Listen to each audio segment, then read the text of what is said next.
Ի վերջո նաև Հայաստանի Հանրապետության իշխանությանը վարչապետին եւ արտաքին գործերի նախարարին եվրոպացի գործընկերներն են մատնացույց անում, թե որ երկիրը պետքա օրինակ վերցնի Հայաստանի Հանրապետությունը եւ ինչպես պետքա պայքարի։ Մոլդովայի օրինակներ այնտեղ կարմիր գծով նշվում։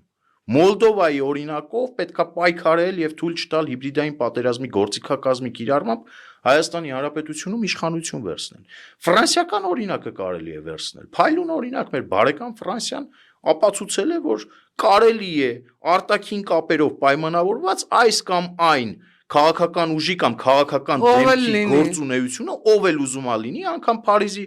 նախկին քաղաքապետը արգելել գործունեությունը։ Հիմա Հայաստանի Հանրապետությունը ավելի վատ բան ասեմ, եթե այս մարդիկ ինձ գումարներն են բերել եւ շրջանառության մեջ դրել, ձեռի հետ էլ մեր նման խոսացող մարդկանց 9 միլիոնի պահանջ են դատարաններում ներկայացնում, երևի դրա կարիքն ունեն։ Իհարկե։ Երևի ունեն կամ երևի այդպիսի 9 միլիոններով են։ Երևի այդպիսի 9 միլիոններով են դարձել դոլարային միլիարդատեր։